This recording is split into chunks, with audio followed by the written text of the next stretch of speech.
Hello everyone, my name is Christian and welcome to my hobby blog. Today I'm very excited to be doing the 7th film of the series of the 31 Days of Japanese Films. And today we are doing one of my favorite films of all time. And this is one that I think could be discussed all day, every day for the rest of the week.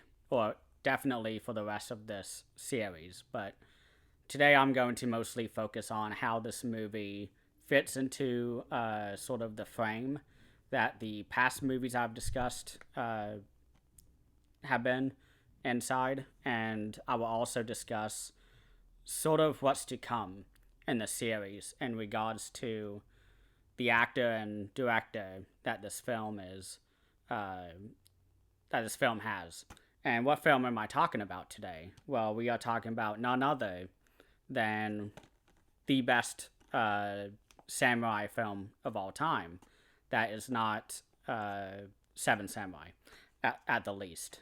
And this is directed by Akira Kurosawa, and the main lead of this film, again, is Toshiro Mifune. And we are talking about Yojimbo from 1961. This is probably the most well-known of Kurosawa's works, but to me, this is probably the best entry point to this director, in my opinion. This is where I started with Kurosawa. I watched this, and then I watched Rashomon, and I believe after that it was either Throne of Blood or Seven Samurai. And Seven Samurai, of course, was easy to see the mastery of. This movie, I recognize the mastery of, but I keep discovering more with this film. And what I'll be discussing most today that I've already sort of mentioned is how this will fit into the context of Japanese films.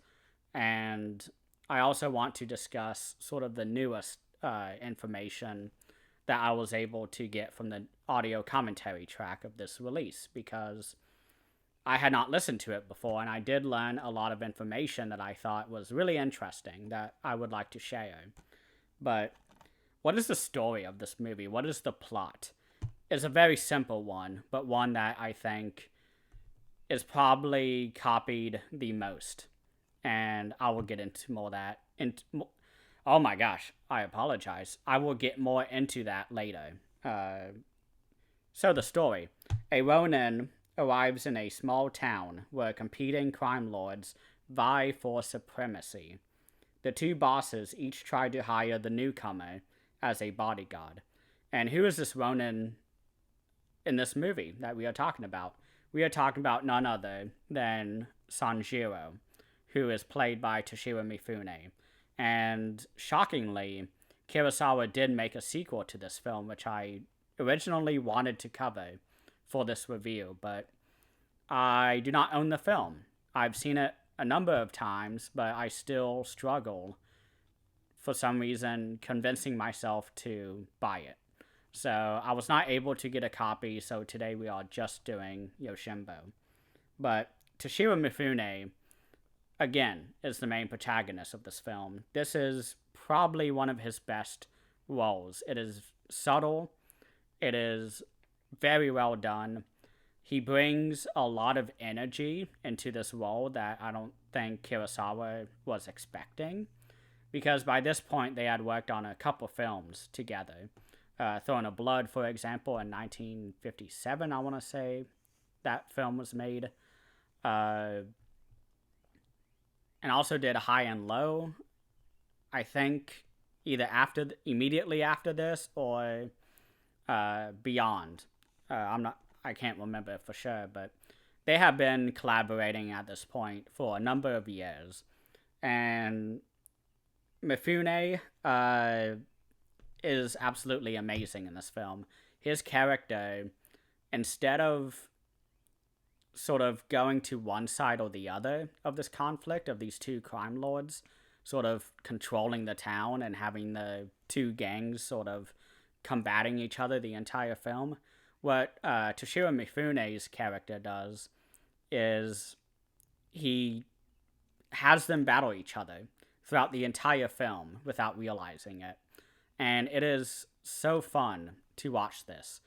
Watching as he slowly chips away, one by one, of everybody in the gang.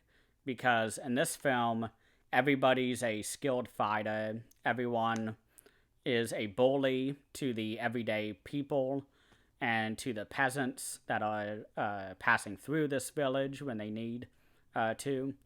And Mifune has the very ingenious idea to have them kill each other off in order to leave the only survivors being the town itself. And this is a very just smart move of him to do this because he is a Ronin. He has no master. And so he's sort of a wandering samurai, just collecting money wherever he can. And in this movie, both crime lords go back and forth trying to incentivize him to help them. And he will take it very reluctantly and will sort of be a monkey's paw to them. Sure, they wished one thing, but Sanjiro just goes a totally different direction that kind of fits what they were telling him to do. And they get mad at him, so he goes to the other side, who, at this point, they are really pissed at him, but they recognize his efficiency and his skill in dispatching other people. And it's really fascinating to watch him, upon introduction, walking into town, to then leaving town at the end of the film, just like a Western, which I will get into later. But everything between him arriving and him leaving is absolutely masterful. It is very deliberate. Again, I was talking about last video how Kaneto Shindo is a lot more naturalistic in his cinematography. Kurosawa is a lot more deliberate. Everything is set up. Everything is staged. And he really utilizes the frame so well.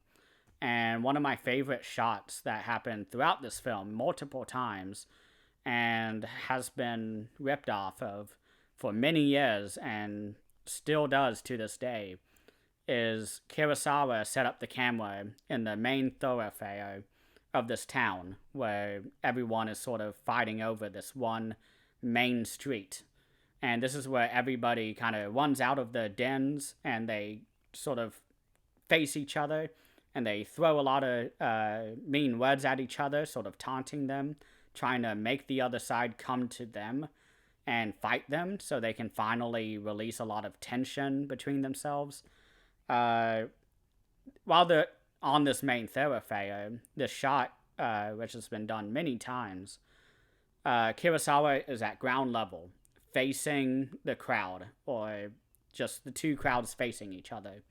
And then he will pan up and will zoom in on Toshiro Mifune at this sort of watchtower structure, where Mifune is sitting at for most of the runtime because he is observing sort of these two gangs interacting with each other in the beginning of the film to sort of suss out what the weaknesses are, the strengths, who the leader is, who are the lieutenants, who are the weak sort of grunts of the group or of the gang. And while this camera is panning between all these different subjects, they never cut. Kurosawa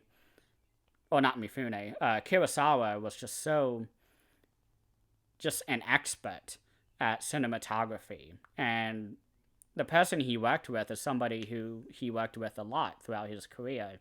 And I really wish I'd wrote down the cinematographer's name, because he and Kurosawa were very, very just great as a team.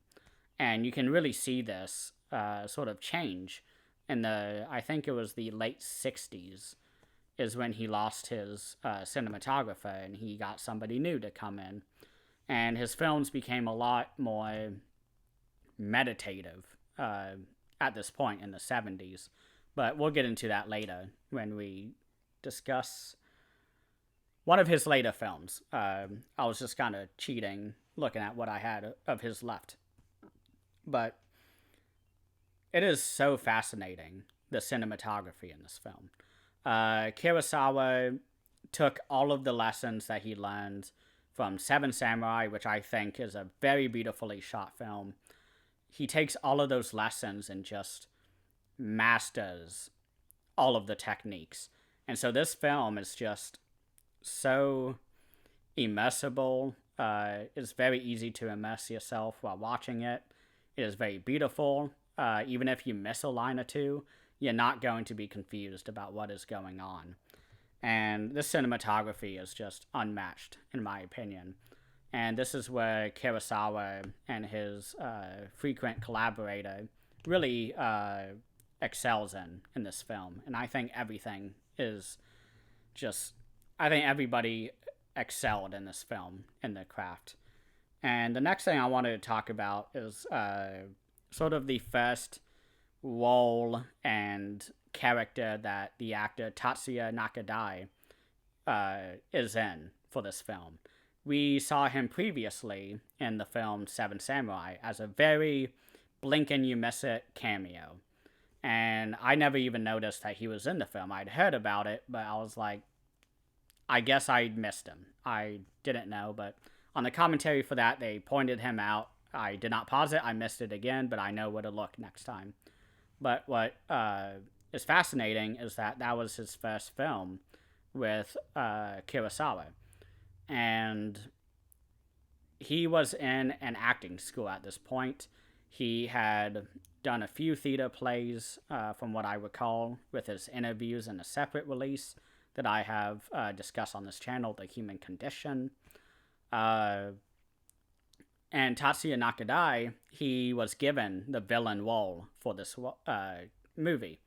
And I find that to be very brave and bold of Kurosawa, because he usually gives these really big roles to people that he trusts.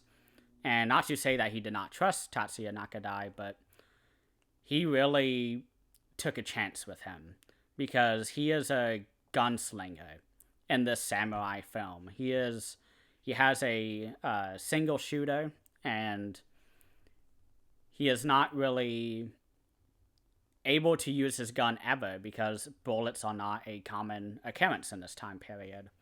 And I find that his entire character is focused around being sort of a figure for the gang, because he is very smart, he is very subtle, he does not sort of use his fists and try to solve situations that way, but instead will try and work with people to try and get what he wants.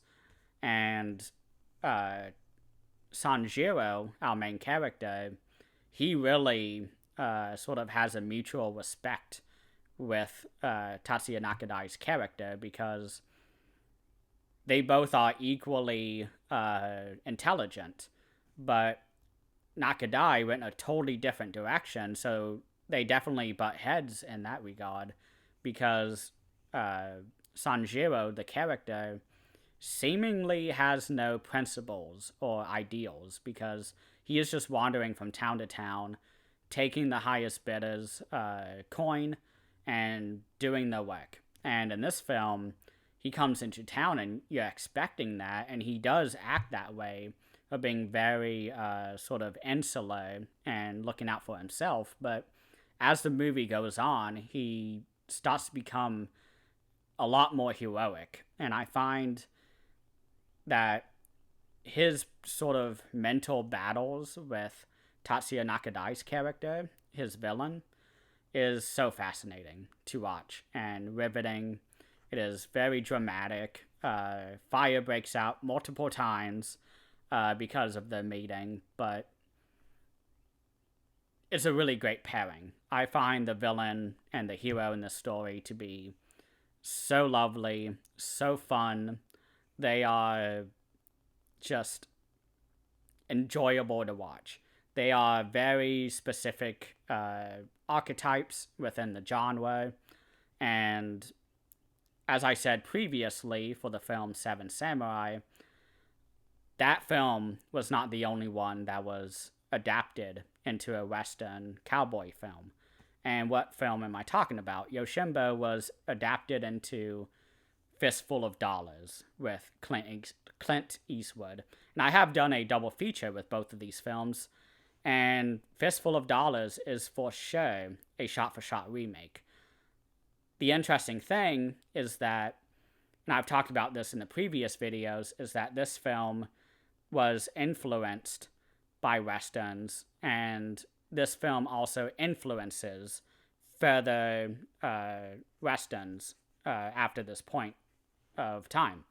And I find the sort of relationship between Western films and samurai films to be so interesting, because you have Kurosawa being influenced by John Ford and his movies back in the 30s with The Searchers and Stagecoach, for example. And you have Kurosawa being heavily influenced by that when he's making his very first films, like Sanjiro Sugata, I believe the name of his first film is. And I just really love how they influence each other. I find that to be a really fascinating topic to think about while you're watching this film, because especially after watching Fistful of Dollars with Clint Eastwood, you really see the influence. You really see how John Ford, Kurosawa, Sergio Leone, all these different directors were able to input their own experiences into sort of the same skeleton of the plot or the structure of the film, of the lone ranger or the lone samurai walking to town and then sort of being thrown into the conflict, and then them having to figure it out and resolve it, and then they move on. It's a really lovely structure, tried and true. The reason why it's been done so many times is because it works. This is one of those cases where if someone says, oh, it's tropey, I would not take that as something offensive, because being tropey, I think, is a good thing. It is a good thing at times, because it just means it works. The reason why it's a trope is because many people have found fun, innovative ways to tackle that. And I just really love that. Sort of the assimilation of all these different genres and creating its own little genre that then influences even further. It's just, I love the butterfly effect of film. That's sort of what I talk about on the Daisuke Beppu interview that I did with him last year. I talked about sort of this concept of how I view cinema as a jigsaw puzzle, where each puzzle piece in the jigsaw puzzle is a film.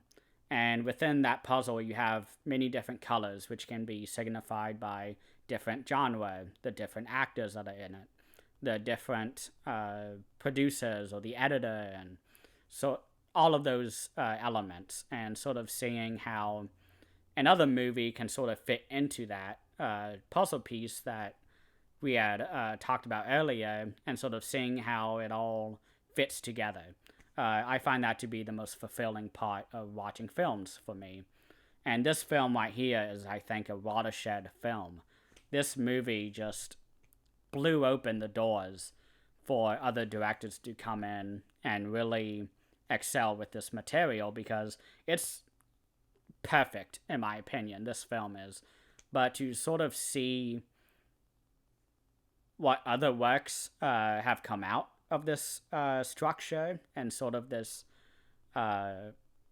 storyline, to sort of see how that has been tweaked and sort of twisted to make a different movie, I find that all very fascinating. But anyways, Yojimbo, I've talked about already a little bit, is that Yojimbo really utilizes the camera techniques that Akira Kurosawa used back in Seven Samurai. I apologize, too many S's. But just everything with that depth of view camera lens that Kurosawa uses just really adds a flavor to his work. I find that Throne of Blood is very interesting to watch. I found Seven Samurai to be a perfect visual film to watch. I find Yojimbo to be a very visual film to watch. All of these films not only have a very interesting story and interesting characters, but also has very interesting visuals and sort of the visual language of the film. You know when you're watching a Kurosawa film. I think that is very evident to any watcher. Once you've seen at least 4 or 5 of his films, you really start to pick up on all the visual cues that Kurosawa does. The intense zoom-ins to people's faces, the multi-dimensional framing that Kurosawa has, where it has far subjects, close subjects, and medium-focused subjects. And we also have Kurosawa using the same cast in a lot of his movies at this time. And you see them again in this film multiple times. The innkeeper, who also helps the grave or the coffin maker, this character is played by an older actor that Kurosawa used many times since his very first film. And apparently he was really suffering from kidney damage or liver damage around this time that this film was made because... Oh, I apologize. That was for Lost Island, whatever film I just discussed last night. Apologies. But you have that character, the innkeeper, who is your sort of guide for the Lone Ranger or the Lone Samurai coming into town, because while these two gangs are coming at each other in the beginning of the film, just really yelling at each other, drawing swords, Tatsuya Nakadai comes out with a pistol. I mean, very few people had seen pistols at this point. And while this is all happening, Toshiro Mifune is talking with the innkeeper, where he is staying for most of the runtime of this film. And the innkeeper just tells him, oh, that's this person, that's this person. This guy hates this guy because of this, but this guy hates that guy because of that. And this is how the situation's happening. It's been like this for 2 years now. And please help us, Toshiro Mifune. And so he goes up the watchtower and sort of surveys the action going on. And it's just wonderful. This innkeeper character is a very important character, I think, for the structure of this film.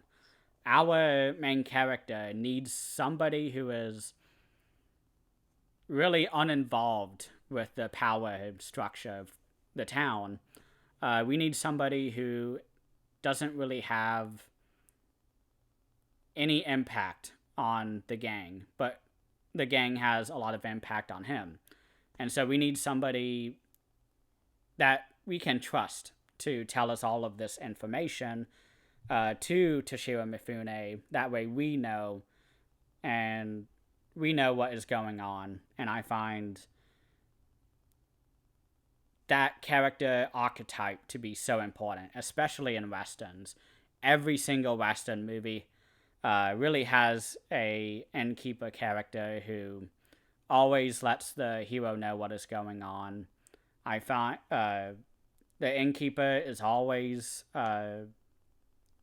sort of the one person in the entire town who will hide our character, our main character, which is always fun. And this movie has it too. And of course, Fistful of Dollars has it too, where our main character, Sanjiro, is very gravely tortured by one of the gangs. And he is hogtied and bound, and he's sort of thrown under the floor. And he sort of has to wiggle his way out and escape without any help. And his hands have been crushed and stomped on, and he crawls his way and is able to get out. And he goes to the innkeeper, and the innkeeper is the only one in town that this guy can trust. And this is why the innkeeper character is so important, because a lot of Western films, there's always the lowest point for our hero. And this is when I really do not like Western films. And this is one of the main reasons why I have a hard time watching Western films is that our introduction is always so mythical, and we are sort of given this character who seems legendary. And halfway through the movie, always, this character has to be taken down a notch because he's too powerful, and he's just too damn good at his job. And I find that to be really annoying. I just find it uninteresting. And this movie does it too, and I don't like it in there too. But the innkeeper character from this movie sort of blazes a trail for the rest of movie history. And I find that to be really cool. How impactful this character was, because from a story writing perspective, that is the exact character you need. And I've already explained why, but it's really important to have somebody the audience can trust. Because when our new character comes into town, we want to know what's going on. Why are these two gangs fighting each other? And this innkeeper allows us to get the information in a way that is not unsatisfying, because it would kind of suck if we had a title card in the beginning of the film that said, this gang is led by this guy, and this guy hates this guy, because that would just not be fun. And Kurosawa was somebody who never did that. Again, when I was talking about Seven Samurai, Kurosawa never starts at the sort of entry point of a scene. He always starts in the middle of the action, bam, and then we go on. We never get the scene of everybody first hearing about the samurai arriving at the village. The scene just starts with everyone screaming, "Oh my god, the samurai are coming!" And this film really does that well, and sort of also does really well the giving of information that we need. And there is no better shot in this film than one of the best shots in film in general. This was a shot that Kurosawa thought of randomly and told his props guy to go get a severed arm from the makeup room, and they did not have one. So the makeup guy just had to make one within 24 hours because he was shooting the film. Kurosawa was like, "Hey, we have a dog. Wouldn't it be amazing if we had a shot where the dog had just a human arm in its mouth and it was just running past our main character? Wouldn't that be so cool? Hey, props guy, can you go get me a severed arm?" And the guy was like, "Yeah, sure." Cue the next 24 hours of just pure adrenaline and trying to get this done. This was one of the special features that I've seen many times. The story of the props guy or the makeup effects artist getting this arm that Kurosawa really, really wanted. And when you see that first introduction to the town and you see Sanjiro's back walking towards the town, and then it cuts to the dog running at you with the arm in its mouth, I think that is a perfect shot. That gives you everything you need to know about this town. It is such a violent and bloody town that even the animals are not fazed by the violence. What a great shot that shot is. It is just really impressive. But The one thing that's interesting about this film is this really started the rivalry between Toshiro Mifune and Akira Kurosawa, because eventually with the film Red Beard, they both hated each other. And that was because Kurosawa sort of saw Mifune as his muse, as somebody who he needed a shape to get the best performances out of, because Toshiro Mifune is a very good actor. He can do so many different roles. And in this film, Kurosawa just really deifies Toshiro Mifune's character Sanjiro, because every time he's on camera, he is always shown sort of overpowering, because the camera is much lower than his eyesight, so you're looking up at him the entire film for the most part. And he is really smooth talking. He is awesome. He helps the weak. Just all this stuff. And Kurosawa, according to the commentary voice, they said that Kurosawa really felt as if he found an actor who transcended the form of movies, because he just was really, I don't know, he just worshipped Toshiro Mifune. And the audio commentary was talking about how Mifune was really isolated and just really put off by this. He hated this attention that Kurosawa was giving him. And it's really sad to think of what would have been had they not sort of given up on the collaboration, because for Redbeard, and I won't talk about this because there's no Blu-ray, and I don't want to buy the DVD, the out-of-print DVD of it, but in that film, Mifune plays a pretty old doctor who is running a very poor hospital for people in poverty. And Mifune was required by contract to never shave. And so he had, for 2 years, to grow out a full beard. And it was only supposed to be, I think, 10 months was the filming of that. It was the scheduled filming of Redbeard, but it ended up being 2 years or something.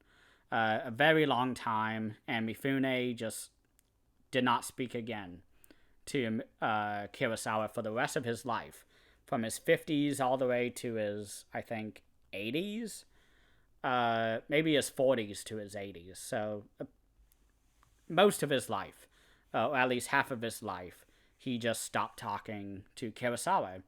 And before they both died, I think they died within a 4-month span. Before they both died, they did resolve the issue that they had, and Mifune and Kurosawa met up one last time and made peace and caught up and didn't do another movie because they died months later. And I think it's a tragedy that they were not able to make more films together. I'm sorry I'm getting emotional, but it is a tragedy. But it would have been fun to see what else they would have done together. But that is a tragedy in my opinion.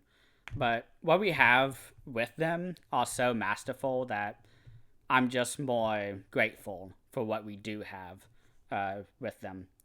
But there's a really great moment in the beginning of the film before we get any dialogue or information about this film. We have Toshiro Mifune as Sanjiro walking down the street. And this is out in the countryside. So nobody else is around. He's walking. There's a lot of wheat growing to the sides of the road. So it's shifting while he's walking, and the wind is blowing, and it's awesome. And the music is playing, the credits are playing. And when the credits end, he's still walking, and he meets a fork in the road. And because he's somebody who has no master as a Ronin, he decides, hey, here's a stick I have. I'm just going to throw it and see where it lands. Or I'm going to spin it and see where the prongs are pointing, because he finds a stick that has a V at the top. So he spins it, it goes, and it falls and points to the left. And so he goes down that way. And we do not linger really at all on this moment. And I love that moment a lot, because this really sets you up for what sort of character Toshiro Mifune is. He is somebody who is not constrained by anybody else's schedules or wants. He's totally free to do what he wants. And he just follows fate. He follows destiny. And I really love that shot. And I just really wanted to make sure everyone knew. What's really interesting is that, just to build on that moment, is that he really is somebody who has no loyalties or destinies. He is described many times throughout this film, from the very first shot with him in town all the way to the final words of the villains. He is described many times as a dog, because he only follows the highest bidder, the person who will give him the most money. And supposedly, he has no principles or ideals to follow. But as we watch the film, we discover that this is a much more complicated person than originally thought. And I find that to be so interesting for a character to have. I love a complicated character. I was just on a really great discussion with two of my good friends, Laura and Amber, where we discussed on Amber's channel and also Tracy's channel, Road to Tavalin. We talked about sort of, what do we prefer? Do we prefer story-based books, or do we want more character-focused books? And I've always been of the opinion that I like a lot more character-focused stories than I do sort of the story-focused books or media, because I love seeing how characters influence and impact others around them. And if the plot is just telling a character, oh, you're a military general now, and you're leading dozens of armies, which I've read books like that, I just find that to be so unsatisfactory. And it's just disappointing to read a story like that. And so when we get characters who have multiple layers and who have so much depth, I am always happy, because that means that I am able to have sort of discussions and arguments around this character. And I would say he is definitely a neutral character, because although he does help a lot of people along the way, I think his end goal was to make as much money as he could. And I'm sorry, but I don't think Toshiro Mifune's character was driven by good deeds. I think he was more driven by the money, and found that he did not like the villains that were in the town. I think we could have seen a movie where he went on the other pathway at the fork in the road, and we would see a movie where both of those gangs are sort of vying for control over two towns instead of one. So one gang has one town and the other gang has another.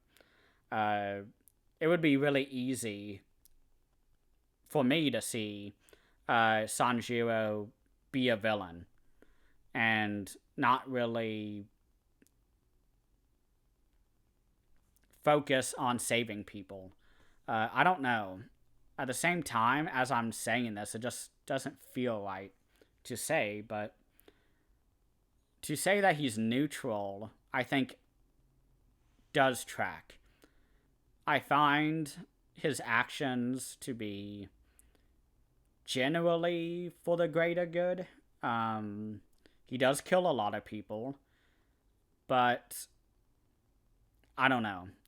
This is why I love deep characters, because I can talk with somebody or argue with somebody all day about what we think. And that's something that I find very fun about film, is sort of the discussions around it. So,